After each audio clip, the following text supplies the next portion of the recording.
Assalamualaikum warahmatullahi wabarakatuh. Bapak dan Ibu guru hebat, kali ini saya akan menyampaikan demonstrasi kontekstual, modul 2.3, tentang coaching supervisi akademik. Kesempatan kali ini, saya melakukan praktik bersama rekan calon guru penggerak Angkatan 10 Kabupaten Indramayu, di mana Ibu Amini SPD sebagai coach, Ibu Etin Takyatin SPD sebagai coachee, dan saya sendiri sebagai supervisor. Berikut hasil rekaman demonstrasi kontekstual yang sudah saya lakukan.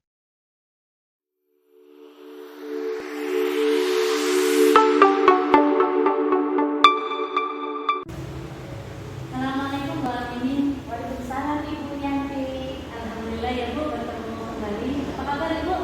Alhamdulillah Bu, baik. Ibu Yanti bagaimana?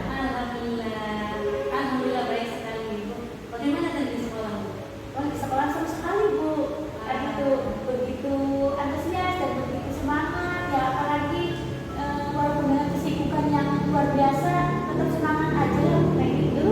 Iya ya Bu ya. Hari ini pembelajaran barunya ada Betul. yang mengumpulkan administrasi sibuk-sibuknya MPLS. Baik Ibu, alhamdulillah Bu. Hari ini kita akan saya selaku observer akan mengobservasi Ibu dan Ibu dengan Ibu ini nanti akan melakukan coaching. Apakah Ibu sudah siap? Siap Bu. Alhamdulillah Ibu ya. Sehubungan dengan tugas saya sebagai observer Ibu, ada beberapa hal yang akan saya tanyakan nanti. Yang pertama mengenai praktek coaching yang Ibu laksanakan kemarin Ibu. Apakah Ibu memiliki kesan atau bagaimana perasaan Ibu? Kesan dan kayaknya kesan dengan perasaan ya. Iya. Kesan dengan perasaan. Kesan saya itu seperti mendapat pengalaman baru gitu Bu. Kesannya apa itu namanya? Kesannya itu mendapat pengalaman baru. Ya, Dan perasaannya? perasaannya itu merasa senang gitu Bu. Karena apa? Belum pernah dilakukan ini coaching, yang pertama kalinya bisa dilaksanakan dengan lancar walaupun alurnya itu belum sesuai dengan cerita mungkin waktu pada sesi latihan. Ya. Nah, lalu pada waktu sesi praktek itu sudah menggunakan alur tinta. Alhamdulillah. Iya ya Bu ya. Berarti hanya belum terbiasa saja. Betul sekali Bu. Ya baik Ibu. Untuk yang sekarang Ibu, kita sebelumnya Ibu akan melakukan coaching. Sebagai langkah awal, saya akan menanyakan berbagai pertanyaan ya Bu. Di antaranya saya akan mendiskusikan rubrik penilaian saat Ibu nanti bercoaching dengan Ibu Eti. Saya juga akan mengamati alur cerita yang terjadi pada saat pelaksanaan coaching. Bagaimana Ibu memberikan pertanyaan berbobot pada saat pelaksanaan nanti. Tentunya yang dapat menggugah atau mendapat agar coaching tersebut bisa menemukan individu baru Ibu. Serta jangan lupa Ibu disesuaikan dengan prinsip coaching, diantaranya kemitraan, proses kreatif, dan memaksimalkan potensi. Baik Ibu, dalam proses coaching ini akan ada 3 kompetensi yang harus dilakukan ya Bu, yaitu hadir dengan penuh, kemudian mendengarkan dengan aktif, dan mengajukan pertanyaan berbobot. Kira-kira Bu Amini, apakah masih ada yang kurang yakin dari bagian itu Bu? Insya Allah saya yakin Bu dengan bagian-bagian itu. Ya. Nah, nanti yang akan saya kembangkan itu mendengarkan aktif dengan memberikan pertanyaan yang berbobot. Baik ya Bu ya. Jadi Ibu merasa bahwa pertanyaan berbobot itu perlu dimaksimalkan pada saat coaching nanti ya Bu ya. Bu, untuk coaching kali ini, apakah yang Ibu ingin dapatkan dari proses yang akan berlangsung? Dari coaching nanti ya yang akan saya dapatkan itu, saya ingin coach saya ini bisa menemukan solusi dari permasalahannya atau menemukan langkah-langkah dalam mengatasi masalahnya tersebut Bu. Baik Bu ya, berarti Ibu berharap bahwa setelah melakukan coaching atau setelah coaching itu terjadi, Koci atau Ibu Ervin mendapatkan solusi terbaik untuk permasalahannya ya Bu ya. Baik Ibu, semoga coaching kali ini berjalan dengan lancar ya Bu. Dan selanjutnya saya persilakan Ibu untuk melakukan coaching, dan sebagai observer saya akan mengamati coaching yang Ibu lakukan. Apakah sudah mengikuti alur cerita? Tentunya untuk bagian yang present, apakah nantinya akan biasa saja ataukah menjadi sangat lebih baik. Baik Ibu, saya persilakan. Baik Bu, terima kasih. Ya. Assalamualaikum Ibu Ervin. Waalaikumsalam. Bagaimana nih kabarnya hari ini? Alhamdulillah baik dan sehat. Ibu Amin di sini bagaimana? Saya juga alhamdulillah Bu baik, sehat. Kelihatan banget ya kayaknya Ibu sedang gelisah. Kelihatan ya Bu ya, kalau saya sedang bisa. Kelihatan dong, apalagi sampai mengajak ngobrol berdua seperti ini. Iya, itu sebenarnya ada apa sih Bu? Cuma saya tuh butuh teman curhat aja untuk coaching.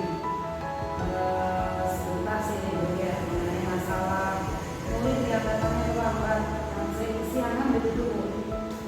Gimana ya Bu ya? Oh itu ya Bu, tentang murid yang kesiangan. Oke Bu, semoga dengan obrolan ini kita bisa mencerahkan ya Bu ya. Nah Bu, dari pembicaraan kita ini sekarang apa yang ingin Ibu dapatkan?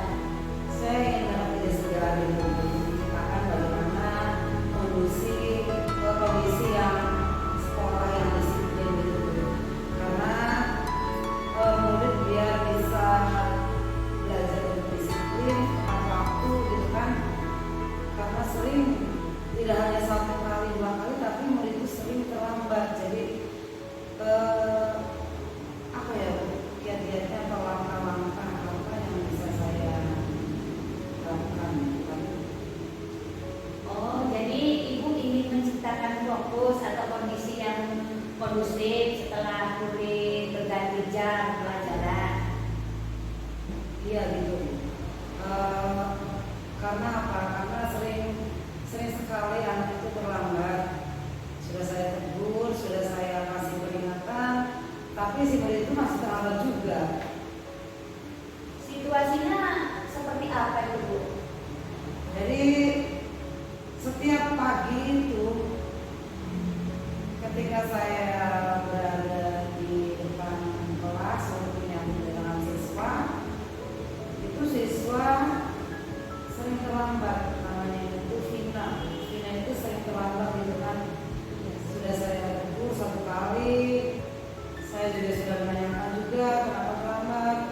Nah masih saja terlambat. Bagaimana Bu ya supaya bisa disiplin itu dalam kegiatan pembelajaran tepat waktu lah, minimal tepat waktu dalam sekolahnya. Nah kira-kira apa itu Bu yang mempengaruhi anak itu sering datang terlambat? Saya sudah tanyakan kenapa anak kamu terlambat. Katanya itu anak membantu orang tuanya jualan di rumah. Jadi saya bingung Bu, karena jualan apa ya? Karena jualan, jadi saya mau ini juga membantu orang tuanya. Saya bingung mau bagaimana ya Bu ya? Oh begitu ya Bu. Jadi solusi apa yang Ibu inginkan? Ya solusinya saya ingin anak itu datang tepat waktu, disiplin lah. Minimal itu bisa menerapkan kedisiplinan gitu. Nah menurut Ibu sendiri apa yang membuat Ibu itu terwujud Bu?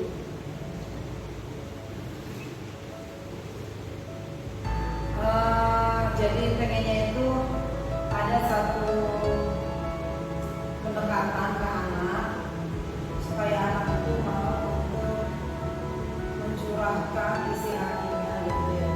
Kenapa dia itu bisa terlambat? Gitu kan.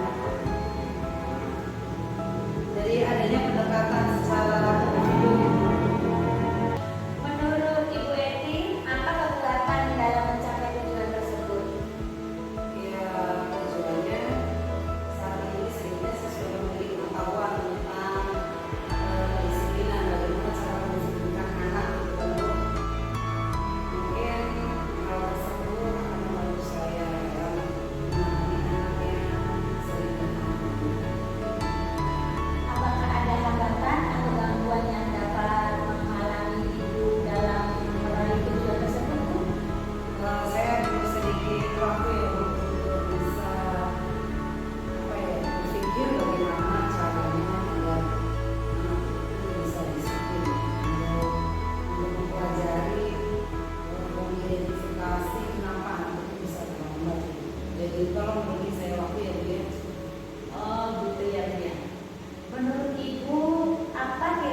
ada menjadi selama yang baik dalam hal mensosialisasikan tata tertib yang berlaku di SD saya, terutama ya dia SD Sudirman 1. Oke Bu, nah sekarang target untuk melaksanakan rencana aksinya itu kira-kira kapan ya? Target saya itu 1 Oke, sekarang biar kita tahu dalam 1 minggu itu sudah progres gimana Ibu? Sudah ada progresnya? Jadian lagi aja ya Bu. Gimana minggu depan nanti kita akan ceritakan akunya gitu kan. Oke, Bu, siap. Nah, menurut Ibu ya, dalam kegiatan itu apakah ada yang membantu? Betul Bu, saya akan berkolaborasi dengan terutama dengan komite dan juga orang tua siswa dalam hal sosialisasi tata tertib tersebut. Wah, luar biasa sekali Bu Edin ini ya. Jadi ada komitmen gitu dengan rekan sejawat dan dengan komite dan yang dengan tentunya dengan masyarakat juga ya Bu ya. Iya betul. Nah, ini Bu ya pertanyaan yang terakhir nih. Apa yang didapat dari obrolan hari ini Bu atau kesimpulannya? Alhamdulillah Bu ya, setelah kita ngobrol ada pencerahan Bu bagi saya mendapatkan ide untuk mengembalikan kedisiplinan atau tata tertib sekolah bagaimana agar kedisiplinan itu terjaga. Gitu. Wah, keren sekali Bu. Semoga rencana kita ini ke depannya lebih baik lagi ya Bu ya. Ya Bu, baik Bu, terima kasih sekali Bu ya sudah menemani saya hari ini. Sama-sama Bu, terima kasih. Ya, Assalamualaikum Bu. Waalaikumsalam. Assalamualaikum Bu. Hai. Waalaikumsalam Ibu Video. Baik Bu, alhamdulillah ya Bu, kita sudah melewati proses coaching antara Ibu Amini dengan Ibu Edin. Betul Bu. Nah Bu, sekarang saya akan menanyakan beberapa hal Bu perihal coaching yang telah dilakukan Ibu Amini. Ibu, yang pertama, pertanyaan pertama yang akan saya sampaikan adalah apa saja yang Ibu sudah lakukan pada saat melakukan coaching terkait indikator tercapaian yang diinginkan. Di coaching saya sudah melakukan alur cerita, yaitu dengan menanyakan tujuan, mengidentifikasi rencana aksi dan akhir tanggung jawab, sehingga alur tersebut bisa menjadi coaching untuk menceritakan permasalahannya dan menemukan solusi-solusinya. Baik Ibu, sebagai observer, saya izin menyampaikan catatan hasil observasi berbasis data ya Bu, yang bebas dari penilaian dan asumsi, fokus pada yang tadi Ibu lakukan. Proses coaching tadi Bu, Ibu Amini dengan Ibu Edin sudah berjalan lancar dan baik. Juga proses alurnya sudah melalui alur cerita. Dan juga Ibu Amini sebagai coach sudah berusaha menggali dengan memberi pertanyaan-pertanyaan berbobot kepada Ibu Edin, sehingga Bu Edin bisa menemukan solusi dari permasalahannya sendiri. Dan juga Ibu, coaching tadi sudah dilakukan dan sesuai dengan prinsip-prinsip coaching. Dan masih ada lagi Bu pertanyaannya. Sepertinya kompetensi apa lagi yang ingin Ibu kembangkan berdasarkan hasil coaching yang telah Ibu lalui tadi? Kompetensi yang saya lakukan itu yang akan dikembangkan dengan cara lebih memahami proses cerita sehingga lebih dapat melakukan coaching yang lebih baik lagi Bu. Baik Ibu, ya betul sekali Bu. Saat kita mengetahui alur cerita dengan baik, memahami alur cerita baik, berarti dapat memaksimalkan coaching yang akan kita lakukan yang banyak, sehingga dapat memotivasi coaching untuk melaksanakan atau menyelesaikan permasalahan Ibu. Baik Ibu, terima kasih banyak Ibu selaku coach dan Ibu Edin selaku coaching atas praktik coaching hari ini Bu, dan memberikan pembelajaran